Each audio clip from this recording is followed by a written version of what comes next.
السلام عليكم ورحمة الله وبركاته. الحمد لله رب العالمين والصلاة والسلام على سيدنا محمد وعلى آله وصحابه وأتباعه أجمعين، أما بعد. أعوذ بالله من الشيطان الرجيم. بسم الله الرحمن الرحيم. يا أيها الذين آمنوا اتقوا الله وكونوا مع الصادقين.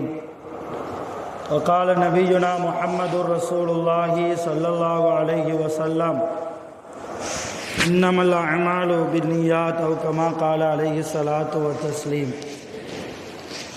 எல்லா புகழும் அல்லாஹ் ஒருவனுக்கே உரித்தாகுக. அல்லாஹ்வின் சாந்தியும் சமாதானமும் நபிகள் நாயகம் ஸல்லல்லாஹு அலைஹி வஸல்லம் அவர்கள் மீதும் நற்பாக்கியங்கள் நிறைந்த ரசூலுல்லாவின் குடும்பத்தார்கள், சஹாபா பெருமக்கள், தாபிஈன்கள், தபா தாபிஈன்கள், நஅதாக்கள், சுஹதாக்கள், சாலிஹீன்கள், நல்லவர்கள் நம் அனைவர்கள் மீதும் அல்லாஹ்வின் சாந்தியும் சமாதானமும் என்றென்றும் நின்று நிலவட்டுமாக. ஆமீன். எல்லாம் வல்ல அல்லாஹ்வின் ரஹ்மத்தும் மேலான மக்ஃபிரத்தும் நம் அனைவர்கள் மீதும் முழுமையாக வந்து சேரட்டுமாக. ஆமீன். சங்கையான அல்லாஹ்வின் நல்லடியார்களே, ஜமாத்தார்களே, அல்லாஹ்வின் மகத்தான கிருபையால் ஜும்மாவுடைய தொழுகையை நிறைவேற்றுவதற்காக நாமெல்லாம் அமர்ந்திருக்கிறோம். சென்ற வாரம் ஜும்மாவில் நல்லோர்கள் என்கிற தலைப்பின் கீழ் நாம் நல்லவர்களாக வாழ வேண்டும் அல்லது நல்லோர்களுடைய தொடர்பில் நாம் வாழ வேண்டும் என்கிற தலைப்பின் கீழே நாம் சில பிரயோஜனம் தரக்கூடிய விஷயங்களை பேசியிருக்கிறோம், கேட்டிருக்கிறோம். அந்த தலைப்பின் தொடர்ச்சியாக இந்த வாரமும் சில தகவல்களை உங்களோடு பரிமாறிக்கொள்ளலாம் என்று நாம் ஆசைப்படுகிறேன். அருமையான பெருமக்களே, நல்லவர்களோடு உலகத்தில் வாழ்வது என்பது அல்லாஹ் நமக்கு இட்ட கட்டளை. யா அய்யுஹல்லதீன ஆமனு தக்குல்லாஹ், ஓ ஈமான் கொண்ட இறை நம்பிக்கையாளர்களை நீங்கள் அல்லாஹ்வை பயந்து கொள்ளுங்கள். இரண்டாவதாக வக்கூனு மஅஸ் ஸாதிகீன், நல்லவர்களோடு நீங்கள், உண்மையாளர்களோடு நீங்கள் பழகிக் கொள்ளுங்கள், ஆகிவிடுங்கள் என்று அல்லாஹ் குர்ஆனிலே மூமீன்கள் யாரோடு இருக்க வேண்டும் என்பதை பதிவு செய்கிறார். ஒரு மூமீன், ஒரு உண்மையான முஸ்லிம் என்பவன் எல்லோரிடமும் சகஜமாக பழகிட முடியாது. தன்னுடைய மேலான பழக்கத்தை, தன்னுடைய பழக்க வழக்கங்களை ஒரு மூமீன் நல்ல மனிதர்களோடு, சாலிஹீன்களோடு, தக்வா உணர்வுள்ளவர்களோடு, இஹ்லாசு உடையவர்களோடு, அல்லாஹ்வை பயந்து நடக்கக்கூடியவர்களோடு தான் ஒரு மூமின் பழக வேண்டும். எல்லா மனிதரும் பேருக்கு அப்துல் காதர் என்று பெயர் வைத்திருப்பார். முஸ்லிம் தான், அவர் மூமின் தான், மறுக்கவில்லை. ஆனால் அவர் குணத்தால் நல்லவரா? அவர் குணம் எந்த அளவு மேலோங்கி இருக்கிறது? குணத்தால் அவர் எந்த அளவு சிறுபிள்ளைத்தனமாக நடக்கிறார் என்பதையெல்லாம் கவனித்துத்தான் ஒரு மூமின் அடுத்த மனிதரோடு பழக வேண்டும். நான் சென்ற வாரம் சொன்னது போல பூவோடு சேர்ந்த நாறு தான் மணக்கும். நாம் ஒன்று பூவாக இருக்க வேண்டும் அல்லது பூவோடு சேர்ந்த நாராகவாவது இருக்க வேண்டும். நாம் நம்மை சரி செய்யாமல் அதே நேரத்தில் நம்முடைய பழக்கத்தை மிக மோசமானவர்களோடு, தொழுகையின் தொடர்பு இல்லாதவர்களோடு, பள்ளிவாசலின் தொடர்பு இல்லாதவர்களோடு, குர்ஆனின் தொடர்பு இல்லாதவர்களோடு, தக்வா இல்லாதவர்களோடு, சுயநலத்தோடு வாழக்கூடியவர்களோடு நாம் நம்முடைய பழக்கத்தை ஆக்கி கொண்டால், அருமையான பெருமக்களே, அந்த தீய குணம், அந்த கெட்ட மனிதர்களிடத்தில் இருக்கக்கூடிய மிக மோசமான குணம் நம்மையும் ஒட்டி கொள்ளும். நல்லவர்களோடு பழகுவது என்பது மிக சாதாரணமான காரியம் அல்ல. அல்லாஹ் யாருக்கு நலவை நாடுகிறானோ யாரின் மீது அல்லாஹ் ரஹ்மத்தை செய்கிறானோ, யாரை அல்லாஹ் சுவனவாசியாக ஆக்கியிருக்கிறானோ, ஒன்று அவர் நல்லவராக இருப்பார். அப்படி இல்லை என்றால் நல்லவர் யாரோ அவரை தேடி போய் இவருடைய பழக்கத்தை அவரோடு ஆக்கிக் கொள்வார். நல்லவர்களோடு பழகுபவர்கள் சுவனவாசிகள், நல்லவர்களாக வாழ்பவர்கள் சுவனவாசிகள். அருமையான பெருமக்களை, உலகத்தில் வாழக்கூடிய நாம் சுவனவாசிகளாக வாழ வேண்டுமே தவிர நரகவாசிகளாக முனாஃபிகீன்களாக ஒருபோதும் வாழக்கூடாது. மிக மோசமான குணம். மனிதர்களை அல்லாஹ் 3 தரத்தில் பிரிக்கிறான். மனிதர்களை அல்லாஹ் 3 தரத்தில் பிரிக்கிறான். ஒன்று, அல்லாஹ்வை ஈமான் கொண்டவர்கள், நல்லவர்கள், சாலிஹீன்கள், அவுலியாக்கள், முத்தகீன்கள், சாதிக்கீன்கள், சாபிரீன்கள், ஷாக்கிரீன்கள். இது ஒரு பிரிவினர்கள். 2வது தரம் அல்லாஹ்வை மட்டும் வணங்குவதற்கு மறுக்கக்கூடிய காஃபிர்கள். 2வது தரம். 3வது, நான் மூமீன், நானும் தொழுகையாளிதான் என்று சொல்லிக் கொண்டு இருக்கக்கூடிய முனாஃபிகீன்கள். இந்த முனாஃபிகீன்களுடைய பட்டியலில் ஒருபோதும் நாம் இடம் பெறவே கூடாது. அல்லாஹ்வை மட்டும் வணங்க மறுத்த கூட்டத்தார்களுக்கு நரகம் உண்டு. அல்லாஹ்வுக்கு இணை வைத்தவர்களுக்கு நரகம் உண்டு. ஆனால் இவர்களுக்கு கிடைக்கக்கூடிய நரகத்தை விட மிக மோசமான நரகம் யாருக்கு தெரியுமா? முனாஃபிகீன்களுக்குத்தான், நயவஞ்சகத்தனம் கொண்டவர்களுக்குத்தான். நயவஞ்சகத்தனம்னா ஒன்றும் இல்லை, முகத்துக்கு முன்னால் பேசும்போது நல்லா பேசுவாங்க, அங்கிட்டு போயிட்டோம்னா நம்மளை பற்றி இங்கே கழுவி ஊற்றுவான். இதுதான் முனாஃபிக்கினுடைய பழக்கம். முன்னாடி வரும்போது, ஹஸ்ரத் ரொம்ப அழகான பயான், ரொம்ப அழகாக தொலை வச்சிங்க, உங்களை மாதிரி எல்லாம் பேசுவாங்க. நான் உதாரணத்துக்கு சொல்கிறேன். பின்னாடி போய்விட்டால், நாம் அந்த இடத்தை விட்டு கடந்து விட்டால், அவர் என்ன, இது முனாஃபிகீன்களுடைய குணம். இன்னல் முனாஃபிகீன ஃபி தர்கில் அஸ்ஃபலி மினன் நார். அல்லாஹ் குர்ஆனில் மிக வன்மையாக கண்டிக்கிறான், சொல்கிறான், இன்னல் முனாஃபிகீன, நிச்சயமாக இந்த நயவஞ்சக குணம் கொண்டவர்கள் இருக்கிறார்களே, இவர்கள் மறுமையில் எங்கு இருப்பார்கள் தெரியுமா? ஃபி தர்கில் அஸ்ஃபலி மினன் நார், நரகத்தின் அடிபாதாளத்தில் மிக கேவலமான நிலைமையில் அந்த முனாஃபிகீன்கள் இருப்பார்கள்.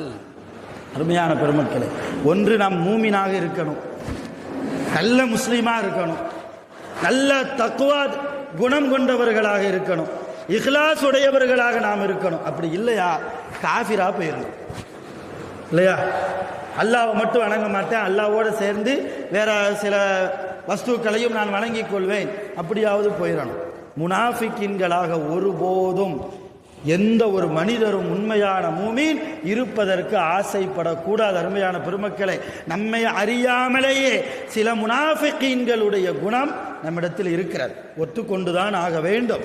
ரசூலுல்லாஹ் சொன்னாங்க, முனாஃபிகீன்களுடைய அடையாளம், நயவஞ்சகத்தனத்தை கொண்டவர்களுடைய அடையாளம் என்ன தெரியுமா? பேசினாலே பொய் பேசுவான், அவன் சொல்றதெல்லாம் பொய்.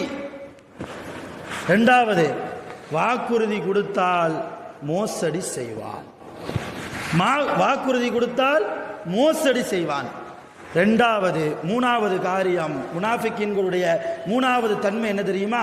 ஒரு ஆளை நம்பினால், யார் நம்பப்படுகிறாரோ அவர் தன்னை யார் நம்பினாரோ அவருக்கு துரோகம் செய்வார். இது முனாஃபிகீன்களுடைய 3வது அடையாளம். ஒரு ஆஜியாரை நம்ம நினைச்சிருப்போம், தங்கமான ஆஜியார், நல்ல சீதேவி, நல்ல தொழுகையாளி, நல்ல நோன்பு வைக்கக்கூடியவர், இல்லையா, நல்ல குர்ஆன் ஓதுவார், நல்ல முதல் சஃபில் தக்பீர் தஹ்ரீமாவோடு தொழக்கூடியவர் நினைத்திருப்போம். ஆனால் சில சமயங்களில் அவர்களிடத்தில் நாம் வைத்திருக்கிற அந்த நம்பகத்தன்மை இருக்கிறதே, மோசடி செய்து விடுவார்கள். இவரையா நம்பணும் என்கிற அளவுக்கு நம்ம யோசிக்கிற சில முனாஃபிகீன்கள், அது நம்ம குடும்பத்திலையும் இருப்பாங்க, முஸ்லிம்கள் என்ற போர்வையிலும் இருப்பார்கள், எல்லா ஊர்களிலும் இருப்பார்கள், எல்லா தெருக்களிலும் இருப்பார்கள், எல்லா வட்டாரத்திலும் உண்டு. முஸ்லிம்களிலும் அந்த கூட்டம் இருக்கிறது, காஃபிர்களிலும் அந்த கூட்டம் இருக்கிறது. இது மிக மோசமான, அல்லாஹ்வுடைய படைப்புகளில் மிக மோசமான குணம். இந்த குணத்தை கொண்ட படைப்புகள். அருமையான பெருமக்களே, நான் முதலிலே சொன்னது போல நல்ல ஈமான்தாரிக்கு அடையாளம் 1 அல்லாஹ்வை நாம் பயந்து சாலிஹீன்களாக வாழ வேண்டும், முத்தகீன்களாக வாழ வேண்டும், நல்ல மூமின்களாக, இறை பயம் கொண்டவர்களாக, நாளை கபரை நினைத்து பயந்தவர்களாக, கியாமத்தை நினைத்து பயந்தவர்களாக, அல்லாஹ் நரகத்தில் நம்மை போட்டு விடுவானோ என்கிற அச்ச உணர்வு கொண்டவர்களாக முழுமையாக நம்மை நாம் அப்படி தயார்படுத்தி கொண்டு உலகத்தில் நாம் வாழ வேண்டும். முதல்ல நான் சொன்னது போல நல்ல மனிதரோடு பழகுவது என்பது சாதாரணமான காரியம் அல்ல. அல்லாஹ் எல்லோருக்கும் நல்ல பழக்கத்தை ஏற்படுத்தி கொடுக்க மாட்டான். இது குறித்து இமாம் ஷாஃபி ரஹ்மத்துல்லாஹி அலைஹி அவர்கள் சொல்கிற போது இப்படி சொல்கிறார்கள், இதா கானலக சதீகுன் யுஈனுக அலத்தா, அல்லாஹ்வை வணங்குவதின் மீது உனக்கு உதவி செய்யக்கூடிய ஒரு நல்ல நண்பன் உனக்கு கிடைத்து விட்டால், நீ தொழாம இருக்கிற, ஆனால் உன்னுடைய நண்பன் தொழுகையாளி, அவன் தொழப்போகிற போதெல்லாம் வாப்பா தொழுகலாம் என்று உன்னுடைய கையை பிடித்து இழுத்து வருகிறான் என்றால், அல்லாஹ்வை வணங்குவதின் மீது உனக்கு உதவியாக அந்த நண்பன் இருக்கிறான் என்றால், அப்படிப்பட்ட நண்பனை ஃபஷுத்த யதைக பி, வலுவாக பிடித்துக்கொள். அந்த நண்பனை, அந்த மனிதனை வலுவாக நீ பிடித்துக்கொள். ஃபஇன்ன இத்திகாது ஸதீக், நல்ல நண்பனை தேர்ந்தெடுப்பது என்பது ஸஅபுன், அது ரொம்ப கஷ்டம், ரொம்ப கஷ்டம். ஆனால் வமுஃபாரிகதஹு ஸஹுலுன், நல்ல மனிதரோடு இருக்கிற தொடர்பை துண்டிப்பது என்பது ரொம்ப ஈஸியான காரியம், ரொம்ப லேசான காரியம். நல்லவர்களை தேர்ந்தெடுப்பது ரொம்ப கடினம். நல்லவ மாதிரி ஸ்ரீதேவி மாதிரி இருப்பான், ஆனால் 1ஆம் நம்பர் மூதேவி அவனை விட்டால் யாரும் கிடையாது. அந்த அளவு அவனுடைய செயல்பாடுகள்லாம் இருக்கும். இப்போ நல்லவர்களை தேர்ந்தெடுப்பது கடினம். அப்படி தேர்ந்தெடுத்து அல்லாஹ் உனக்கு ஒரு நண்பனை, நல்ல நண்பனை, நல்லவர்களை உன்னுடைய தோழமையாக அல்லாஹ் உனக்கு தந்து விட்டால், உண்மையான மூமினே நீ அவனை வலுவாக பிடித்துக்கொள், அவனோடு பிரிந்து விடாதே, அந்த பழக்கத்தை நீ ஒருபோதும் துண்டித்து விடாதே என்று இமாம் ஷாஃபி ரஹ்மத்துல்லாஹி அலைஹி அவர்கள் கூறுகிறார்கள். நல்லோர்கள் இருக்கிற சபையே பரக்கத். நான் சென்ற வாரம் சொன்னது போல நல்லோர்கள் இருக்கிற சபை பரக்கத். நல்லோர்களோடு பழகுவது ஒரு ரகம். நல்லவர்கள் எந்த இடத்தில் இருக்கிறார்களோ அந்த இடத்திற்கு வந்து அமர்வது, சும்மா ஒரு 2 நிமிஷம் வந்து உட்கார்ந்தாலே மிகப்பெரிய பரக்கத். நான் சும்மா சொல்லல, ஹதீஸ் இருக்கிறது. அபூ ஹுரைரா ரலியல்லாஹு தஆலா அன்ஹு அவர்கள் அறிவிக்கிறார்கள், அல்லாஹ் தஆலா மலக்குகளை பூமிக்கு அனுப்புவானாம். சில பேர், சில மலக்குகள், அவங்க வேலையே பூமி ஃபுல்லாக ரவுண்ட் அடிக்கிறது தான் வேலை. அவங்க என்ன செய்வாங்க, அந்த மலக்குகள் அப்படியே போவாங்க, மனிதர்களை பார்ப்பார்கள். எங்கே சில மனிதர்கள் அல்லாஹ்வை நினைவு கூர்ந்து இருக்கிறார்களோ, திக்ர் செய்து கொண்டு இருக்கிறார்களோ, அல்லாஹ் சம்பந்தப்பட்ட பேச்சை பேசிக் கொண்டு இருக்கிறார்களோ, அங்கே போய் அவங்க போய் உட்காருவாங்க. அந்த மலக்குகள் போய் அமர்வார்கள். அமர்ந்து நேராக ரப்பிட்ட போவாங்க. ரப்பிட்ட போய் சொல்லுவாங்களா, ரப்பே நாங்கள் எங்கிருந்து வருகிறோம் தெரியுமா, உன்னை நினைத்து பார்க்கக்கூடிய, உன்னை திக்ர் செய்யக்கூடிய, உன் திருநாமத்தை அல்லாஹு அல்லாஹு அல்லாஹ் என்று திக்ர் செய்யக்கூடிய ஒரு உன்னதமான கூட்டத்திலிருந்து நாங்கள் வருகிறோம். அல்லாஹ் கேட்பானா, ஏன் என்னை அவங்க திக்ர் செய்கிறாங்க, அவங்களுக்கு வேற ஏதாவது தேவைகள் இல்லையா, மனைவி மக்கள் இல்லையா, போய் சம்பாதிக்க வேண்டியது தானே, ஏன் என்னை பற்றி பேசுகிறார்கள், என்னை குறித்து எதற்கு என் நாமத்தை சொல்லி சொல்லி எதற்காக அவர்கள் திக்ர் செய்கிறார்கள்? அல்லாஹ் கேட்பானா மலக்கிட்ட. அந்த மலக்குமார்கள் சொல்வார்களாம், ரப்பே உன்னுடைய சுவனம் அவர்களுக்கு கிடைக்க வேண்டும் என்பதற்காக உன்னை நினைத்து பார்க்கிறார்கள், உன்னை திக்ர் செய்கிறாங்க. அவங்க நோக்கெல்லாம் என்ன, சொர்க்கம் போகணும், அதுதான். இப்போ அல்லாஹ் மறுபடியும் கேட்பானாம், என் சுவனத்தை அவர்கள் பார்த்திருக்கிறார்களா? இல்லை, பார்த்ததில்லை. என் சுவனத்தை பார்க்காமலேயே என் சுவனத்து இன்பங்கள் அவர்களுக்கு வேண்டும் என்று திக்ர் செய்கிறார்கள். ஆமாம், சரி, வேறு எதற்காக திக்ர் செய்கிறார்கள்? மலக்குகள் சொல்வார்களாம், உன் நரகத்தை விட்டோம் அவர்கள் பாதுகாப்பு பெற வேண்டும் என்பதற்காக உன்னிடத்திலே உன்னுடைய நாமத்தை கூறி திக்ர் செய்கிறார்கள். அல்லாஹ் கேட்பானா, என் நரகத்தை பார்த்திருக்கிறாங்களா? இல்லை, உன்னுடைய நரகத்தை அவர்கள் பார்க்கவில்லை. நரகத்தின் உஷ்ணம் எந்த அளவு இருக்கும்? அந்த வெப்பத்தை அவர்கள் தாங்கி இருக்கிறார்களா? உடம்பில் வாங்கி இருக்கிறார்களா? மலக்குகள் கூறுவார்கள், இல்லை. இப்ப நரகத்தை பார்க்காமலே என்னுடைய நரகத்தை பயந்து அவர்கள் திக்ர் செய்கிறார்களா? ஆமா. அப்படியானால் மலக்குகளே, நீங்கள் சாட்சியாளராக நீங்கள் இருந்து கொள்ளுங்கள். அந்த கூட்டத்தில் இருந்த அத்தனை சாலிஹீன்களையும் நல்ல மனிதர்களையும் நான் பொருந்திக் கொண்டேன். என்னுடைய சுவனம் அவர்களுக்கு நிச்சயம் கிடைக்கும். என் நரகத்தை விட்டும் நான் அவர்களை பாதுகாக்கிறேன். மலக்குகளே, நீங்கள் எல்லோரும் இதற்கு சாட்சியாக இருங்கள் என்று அல்லாஹ் கூறுவான். அப்போ ஒரு மலக்கு கேட்பாராம், ரப்பி, என்னுடைய இரட்சகனே, ஃபீஹிம் ஃபுலானுன் அபுதுன் ஹத்தாவுன், அந்த கூட்டத்திலே, அந்த திக்ர் செய்யக்கூடிய கூட்டத்திலே பாவம் செய்யக்கூடிய ஒரு அடியான் இருக்கிறான். இன்னமா மர்ற, அவன் உன்னைய திக்ர் செய்யணுங்கிற நோக்கத்தில எல்லாம் வந்து உட்காரல. இந்த கூட்டம் திக்ர் செய்து கொண்டிருந்தார்கள். அந்த பாவி அந்த வழியா அப்படி நடந்து போனான். கொஞ்ச நேரம் ஓய்வு எடுத்துட்டு போலாமே என்பதற்காக இந்த கூட்டத்தார்களோடு வந்து சேர்ந்து கொண்டான். ஃபஜலஸமஅஹும், அந்த நல்லவர்களோடு அவன் சேர்ந்து கொண்டான். அவனுக்குமா உன்னுடைய சொர்க்கம்? அவன் உன்னை திக்ர் செய்யல, உன்னுடைய சுவனத்தை உன்கிட்ட கேட்கல, உன் நரகத்தை அவன் பயப்படல. அவன் அப்படி நடந்து போனான். இந்த சாலிஹீன்களோடு கொஞ்ச நேரம் உட்கார்ந்துட்டு போவோமே, ரொம்ப வெயிலா இருக்குது, ஒரு நிழலை பார்த்தா கொஞ்சம் ஓய்வு எடுத்துட்டு போவோமா இல்லையா? அந்த மாதிரி அவர் வந்து ஓய்வெடுப்பதற்காக வந்து உட்கார்ந்தார். அவருக்கும் உன்னுடைய சுவனமா? அல்லாஹ் என்ன சொன்னான் தெரியுமா? வலஹு கஃபர்து, அவனையும் நான் மன்னிக்கிறேன், அவன் செய்த பாவத்தையும் நான் மன்னிக்கிறேன். வஹுமுல் கௌம், அது ஒரு கூட்டம், நல்லோர்கள் நிறைந்த சபை. லா யஷ்கா பிஹிம் ஜலீசுஹும், அந்த கூட்டத்தார்களோடு உட்கார்ந்த பாவியாக இருந்தாலும் அவனுக்கும் நான் ரஹமத்து செய்கிறேன் என்கிறான் அல்லாஹ். என்ன புரியுது இந்த சம்பவத்தில் இருந்து? நல்லோர்களோடு ஒரு பழக்கம் நமக்கு ஏற்பட்டால், சாலிஹீன்களோடு, அல்லாஹ்வை பயப்படக்கூடிய முத்தகீன்களோடு ஒரு பழக்கம், ஒரு தொடர்பு நமக்கு ஏற்பட்டால், அது 2 நிமிடமாக இருந்தாலும் அல்லாஹ் நம்மை புரிந்து கொள்கிறான். நம்முடைய பாவத்தை அல்லாஹ் மன்னிக்கிறான். இன்றைக்கு நல்லோர்களை தேடுவது ரொம்ப கடினமாக இருக்கிறது. யார் நல்லவர்? யாரோடு நம்முடைய பழக்கம்? நம் குழந்தைகளுடைய பழக்கங்கள் யாரோடு இருக்கிறது?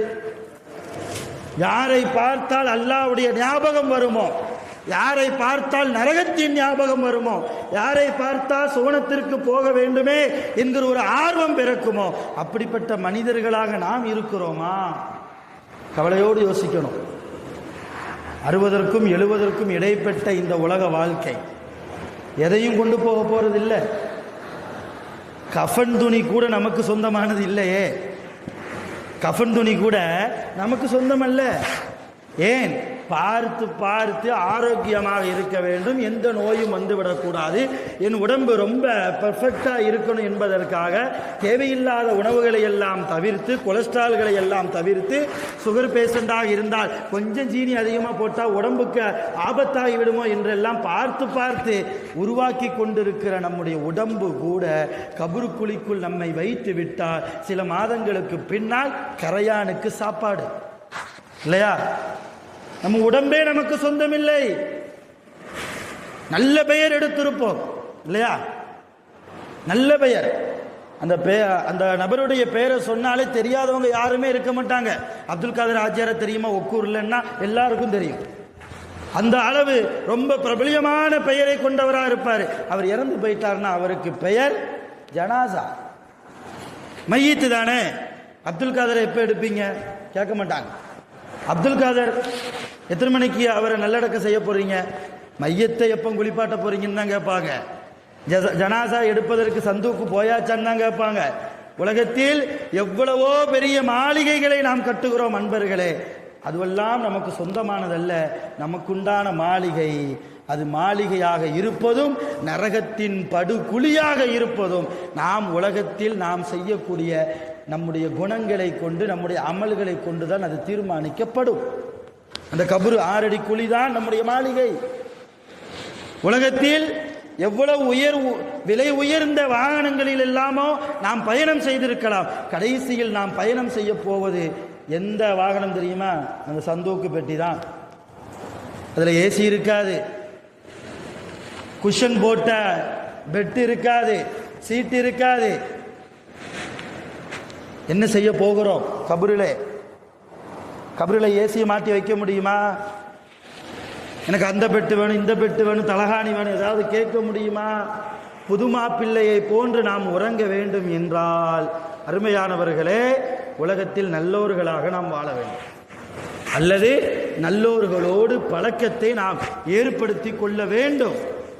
ஏதோ சென்ற வாரம் நான் சொன்னது போல அல்லாஹ் படைத்தான், உலகத்தில் பிறந்தோம், சாப்பிடுகிறோம், தூங்குகிறோம், உழைக்க செல்கிறோம், திருமணம் முடித்தோம், குழந்தைகளை பெற்றெடுத்தோம், அவங்களுக்கு நாளைக்கு ஏதாவது காசு பணத்தை சேர்த்து வைத்தோம். இதுவல்ல உண்மையான மூமினுடைய வாழ்க்கை. நம்முடைய வாழ்க்கையெல்லாம் மறுமையை லட்சியமாக கொண்ட வாழ்க்கை, கியாமத்தை லட்சியமாக கொண்ட வாழ்க்கை.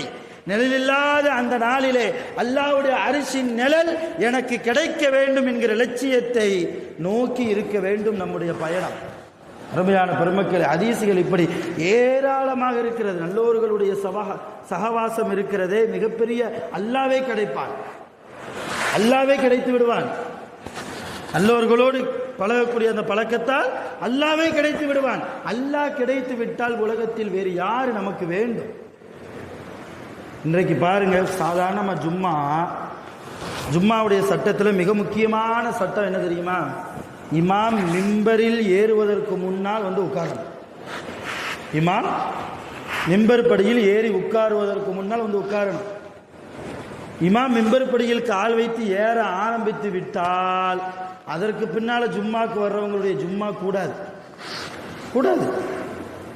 இந்த ஜும்மாவுக்காக நல்லா குளிச்சு, அத்தர்லாம் போட்டு, பெர்ஃப்யூம்லாம் அடித்து, இல்லையா, நல்ல எண்ணெய் தேய்ச்சி, தலைவாரி, நல்ல புதிய ஆடைகளை எல்லாம் உடுத்தி அயன் பண்ணி நல்லா நீட்டாக வர்றோம் ஜும்மாவுக்கு. நம்முடைய குறிப்பாக வாலிபர்கள் யோசிக்கணும், நீட்டாக வர்றாங்க. ஆனால் எப்போ வர்றாங்க? இமாம் குத்துபா ஓத ஆரம்பித்ததற்கு பின்னால். ஜும்மா கூடாது. அப்படியே 3 ஜும்மாக்கள் வந்துவிட்டால் அவர் காஃபிராகி விடுவார். 3 ஜும்மாவை விட்டால் அவர் காஃபிர். இது ஜும்மாவினுடைய மிக முக்கியமான சட்டம். இந்த சட்டம் இன்னைக்கு வாலிப பிள்ளைகளுக்கு தெரியல. காரணம் என்ன? நல்ல தொழுகையாளிகளோடு அவர்களுடைய பழக்கம் இல்லை, முத்தகீன்களோடு அவர்கள் பழக்கம் இல்லை, சாலிஹீன்களோடு அவர்களுடைய பழக்கம் இல்லை. அவர்களுடைய பழக்கம் எல்லாம் ஆண்ட்ராய்டு ஃபோனோடு தான் இருக்கிறது, இல்லையா? அந்த செல்போனோடு தான் இருக்கிறது. முகம்பேறு தெரியாத பெண்களோடு சேட்டிங், குறிப்பிட்ட டேட்டை ஃபிக்ஸ் பண்ணி அதில் டேட்டிங், இப்படியே வாலிபர்களுடைய காலம் கழிந்து கொண்டு இருந்தால், அருமையான மூமின்களே, இந்த சபையில் இருக்கக்கூடிய பெரியவர்கள் எல்லாம் உங்கள் பிள்ளைகளுக்கு நீங்கள் பொறுப்புதாரிகள். உங்கள் தம்பிமார்களுக்கு, உங்கள் அண்ணன்மார்களுக்கு, உங்கள் வயதை விட கீழ் வயதில் இருப்பவர்களுக்கு, மூத்தவர்களாக இருக்கக்கூடிய நீங்கள் எல்லாம் ஒரு பொறுப்புதாரி. நீங்கள் சட்டத்தை அவர்களுக்கு சொல்லிக் கொடுக்க வேண்டும். நீங்கள் எப்போ சொல்லிக் கொடுப்பீங்க? உங்களுக்கே தெரியாமல் இருந்தால் எப்படி சொல்லிக் கொடுப்பது? நமக்கே தெரியல, எப்படி நம்முடைய பிள்ளைகளுக்கு நாம் சொல்லிக் கொடுப்போம்? எப்படி நம்முடைய பெற்றோர்களுக்கு, நம்முடைய மனைவிக்கு, நம்முடைய பேரன் பேத்திகளுக்கு எல்லாம் எப்பொழுது இந்த இஸ்லாமிய ஷரியத்தை நாம் கற்றுக் கொடுக்க வேண்டிய கடமை ஒவ்வொரு மூமினான முஸ்லிமான ஆண்கள் பெண்கள் அனைவர்களுக்கும் இருக்கிறது. அருமையான பெருமக்களே, ஒரே ஒரு சம்பவத்தை மட்டும் சொல்லி நான் நிறைவுக்கு வருகிறேன். நல்லவர்களோடு பழகிற பழக்கம். அபு இத்ரீசுல் ஹவுலானி ரஹ்மத்துல்லாஹி அலைஹி அவர்கள் கூறுகிறார்கள், தகல்து மஸ்ஜித திமிஷ்க் நாட்டினுடைய பள்ளிவாசலுக்கு நான் போனேன். ஃபஇதா ஃபதன், பள்ளிவாசலிலே ஒரு வாலிபர் இருந்து கொண்டிருந்தார். அந்த வாலிபரை சுற்றி மக்கள் எல்லாம் வட்டமிட்டு அமர்ந்து கொண்டு இருந்தார்கள். ஏதோ ஒரு விஷயத்தை பற்றி கேட்டு சந்தேகம் கேட்டு கொண்டிருக்கிறார்கள். அந்த வாலிபர் சந்தேகம் கேட்டு வரக்கூடிய மனிதர்களுக்கு, மக்களுக்கு தெளிவுபடுத்தி கொண்டிருக்கிறார். அவர் யார் என்று பக்கத்தில் உள்ளவர்களிடத்தில் நான் கேட்டேன். அவர் யார்? மன்ஹாதா, இந்த வாலிபர் யார்? அந்த மனிதர் சொன்னார், ஹாதா முஆத் இப்னு ஜபல் ரலியல்லாஹு அன்ஹு. இவர் யார் தெரியுமா? இவர் தான் முஆத் ரலியல்லாஹ், ஒரு சஹாபி, முஆத் இப்னு ஜபல் ரலியல்லாஹ். அவங்க பிள்ளைகளுக்கு பாடம் நடத்துவார்கள். சந்தேகம் கேட்டு வருபவர்களுக்கு, இஸ்லாமிய ஷரியத்தினுடைய சந்தேகங்களுக்கு தெளிவு கொடுப்பார்கள். இப்போ அபூ இத்ரீஸுல் ஹவுலானி ரலியல்லாஹு ரஹ்மத்துல்லாஹி அவங்க நினைச்சாங்களா, ஒரு சஹாபி இல்லையா, சஹாபி என்றால் நிச்சயம் அவர்கள் நல்லவர்கள், ஒரு நல்லவரோடு ஒரு பழக்கம் நமக்கு ஏற்பட வேண்டுமே என்பதற்காக மறுநாள் காலையில் சுபுவுக்கு முன்னாலேயே, சுபுவுடைய பாங்குக்கு முன்னாலேயே முதல் ஆளாக நாம் பள்ளிவாசலுக்குள்ளே போய்விட்டால் அவர் வருகிற போது அவரோடு முசாஃபா செய்து ஒரு பழக்கத்தை நாம் ஏற்படுத்தி கொள்ளலாம். ஒரு நல்ல மனிதரோடு ஒரு பழக்கம் நமக்கு வேண்டும் என்று சொல்லி மறுநாள் காலையில் பாங்கு சொல்வதற்கு முன்னாலேயே உள்ள வந்து பார்த்தா ஹஸரத் சையதுனா முஆத் இப்னு ஜபல் ரலியல்லாஹு பள்ளிவாசலில் தொழுது கொண்டு இருந்தார்கள். தஹஜ்ஜத் தொழுது கொண்டிருக்கிறார்கள். தொழுகையை முடித்ததற்கு பின்னால் அபூ இத்ரீஸுல் ஹவுலானி ரலியல்லாஹு தஆலா அன்ஹு ரஹ்மத்துல்லாஹி அலைஹி அவர்கள் முஆத் இப்னு ஜபல் ரலியல்லாஹுக்கு பக்கத்தில் வந்து ஃபஸல்லம்து அலைஹி, அஸ்ஸலாமு அலைக்கும் என்று சலாம் சொன்னாங்க. முஆத் இப்னு ஜபல் ரலியல்லாஹு பதில் சலாம் அலைக்கும் சலாம் என்று சொன்னதற்கு பின்னால் அபூ இத்ரீஸுல் ஹவுலானி ரஹ்மத்துல்லாஹி அலைஹி அவங்க சொன்னாங்க, இன்னி லா உஹிப்புக லில்லாஹ், இன்னி லா உஹிப்புக லில்லாஹ், அல்லாஹ்வுக்காக உங்களை நான் நேசிக்கிறேன், அல்லாஹ்வுக்காக உங்களை நான் பிரியப்படுகிறேன். இப்போ முஆத் இப்னு ஜபல் ரலியல்லாஹு கேட்டாங்க, அல்லாஹி, அல்லாஹ்வுக்காகவா என்னை நேசிக்கிறாய்? அப்போ அபூ இத்ரீஸுல் ஹவுலானி ரஹ்மத்துல்லாஹி சொன்னாங்க, அல்லாஹி, அல்லாஹ்வுக்காகத்தான் இன்னி லா உஹிப்புக லில்லாஹ், உங்களை நான் பிரியப்படுகிறேன். இப்படியும் 3 தடவை கேட்டாங்க முஆத் இப்னு ஜபல் ரலியல்லாஹு, அல்லாஹி, அல்லாஹ்வுக்காகப்பா நேசிக்கிற? ஆமாம், அல்லாஹ்வுக்காகத்தான் நான் உங்களை நேசிக்கிறேன். அப்போ முஆத் இப்னு ஜபல் ரலியல்லாஹு ஒரு ஹதீஸை சொன்னாங்க, ஃபஇன்னி சமிஅத்து ரசூலல்லாஹி ஸல்லல்லாஹு அலைஹி வஸல்லம் யகூலு காலல்லாஹு தபாரக வ தஆலா, அல்லாஹு தஆலா சொன்னதாக நபிகள் நாயகம் ஸல்லல்லாஹு அலைஹி வஸல்லம் அவர்கள் கூறிய ஹதீஸை நிச்சயமாக நான் கேட்டிருக்கிறேன். என்ன அல்லாஹ் சொன்னான் தெரியுமா? வஜபத் முஹப்பதி லில் முத்தஹாப்பீன, ஒருவருக்கொருவர் யாரெல்லாம் பிரியப்பட்டுக் கொள்கிறார்களோ அவர்களுக்கு என்னுடைய பிரியம் வாஜிபாகி விட்டது. ஒருவருக்கு அண்ணன் தம்பி 2 பேர் இருக்கிறாங்க, ஒருவருக்கொருவர் பிரியமாகத்தான் இருப்பாங்க. இந்த அண்ணனுக்கும் இந்த தம்பிக்கும் அல்லாஹ்வுடைய முஹப்பத் பிரியம் வாஜிப் என்கிறான் அல்லாஹ். பெற்றோர்களும் பிள்ளைகளும் ஒருவருக்கொருவர் முஹப்பத்தாக இருப்பார்கள், இவர்களுக்கு அல்லாஹ்வுடைய முஹப்பத் கிடைக்கும் என்கிறான் அல்லாஹ். கணவனும் மனைவியும் ஒருவருக்கொருவர் பிரியத்தோடு அன்போடு பாசத்தோடு இருப்பார்கள், இவர்களின் மீது அல்லாஹ்வுடைய முஹப்பத் வாஜிபாகிவிட்டது, கடமையாகிவிட்டது என்கிறான் அல்லாஹ். அதோடு மாத்திரமல்ல, வஃபி லில் முத்தஜாலிசீன், அல்லாஹ்வுக்காக, முத்தஜாலிசீன ஃபிய, என் விஷயத்திற்காக, எனக்காக யார் ஒரு சபையில் அமர்ந்திருக்கிறார்களோ அவர்களுக்கும் என்னுடைய முஹப்பத்து கிடைக்கும். அருமையானவர்களே, யோசிங்க, அல்லாஹ்வுக்காக யார் உட்காருவா? நல்லவர்கள் தானே உட்கார முடியும். கெட்டவர்களால், கெட்ட குணத்தை கொண்டவர்களால், முனாஃபிக்கீன்களுடைய குணத்தை கொண்டவர்களால் அல்லாஹ்வுடைய சபையில் உட்கார முடியுமா? முடியாது. அல்லாஹ்வுக்காக உட்கார முடியுமா? முடியாது. அப்ப அல்லாஹ்வுக்காக யார் அமர்வார்? நல்லவர்கள் தான் அமர்வார்கள். இப்ப நல்லவர்களோடு இருக்கிற தொடர்பு, நான் அல்லாஹ்வுக்காக உட்கார்ந்திருக்கிறேன், தஹஜ்ஜத் தொழுது விட்டு உட்கார்ந்திருக்கிறேன். முஆத் இப்னு ஜபல் ரலியல்லாஹு சொல்றாங்க, அல்லாஹ்வுக்காக உட்கார்ந்திருக்கிற என்னை நீ அல்லாஹ்வுக்காக நேசிக்கிறாய் என்றால் அல்லாஹ்வுடைய நேசம் உனக்கு கிடைக்கும் என்று சுபசோபனம் சொன்னார்கள் சையதுனா முஆத் இப்னு ஜபல் ரலியல்லாஹு அன்ஹு. யாருக்கு சொன்னாங்க? அபூ இத்ரீஸுல் ஹவுலானி. இந்த சம்பவம் முஅத்தா மாலிகி என்ற ஹதீஸ் கிதாபிலே பதிவு செய்யப்பட்டிருக்கிறது. அதே போன்று முஸ்னத் அஹ்மத் என்ற ஹதீஸ் கிதாபிலையும் பதிவு செய்யப்பட்ட ஆதாரபூர்வமான ஹதீஸ்.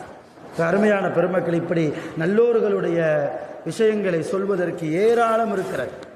நாம் நல்லவர்களாக வாழ வேண்டும், நல்ல குணத்தை கொண்டவர்களாக வாழ வேண்டும். ரசூலுல்லாஹ் ஒரு ஹதீஸ் சொன்னாங்க, சில் மன் கத்தஅக, உன்னை யார் வெட்டி வாழ்கிறாரோ அவர்களோடு நீ ஒட்டி வாழ் என்றார்கள் ஸல்லல்லாஹு அலைஹி வஸல்லம். உன்னை வேண்டாம் என்று புறக்கணிக்கிறார்களா, அவர்களை நீ புறக்கணிக்க வேண்டாம், அவர்களோடு நீ சேர்ந்து வாழ்ந்து கொள். வஅஃபு அம்மன் ஸலமக, 2வது ரசூலுல்லாஹ் சொன்னாங்க, வஅஃபு அம்மன் ஸலமக, உனக்கு யார் அநியாயம் செய்கிறாரோ, உனக்கு யார் தீங்கு இழைக்கிறாரோ அவரை நீ மன்னித்து விடு. உன் மனசுக்கு புண்படும்படியான அளவுக்கு ஏதாவது பேசியிருப்பார், ஏதாவது ஒரு காரியத்தில் ஈடுபட்டு இருப்பார், அல்லாஹ்வுக்காக மன்னித்து விடு. வஅஃபு அம்மன் லலமக வஅக்ரிம் லீஃபக. ரசூலுல்லாஹ் மூணாவது குணமா சொன்னாங்க, உங்களிடத்தில் விருந்தாளிகளாக யார் வருகிறார்களோ அவர்களை சங்கை செய்யுங்கள். இந்த 3 குணமும் இன்றைக்கு நம்மிடத்தில் இருக்கிறதா? யோசிச்சு பாருங்க. விருந்தாளிகளை கவனிக்கிறோம், ஆனால் முகஸ்துதிக்காக கவனிக்கிறோமா? அல்லாஹ்வுடைய திருப்தி கிடைக்க வேண்டும் என்பதற்காக கவனிக்கிறோமா?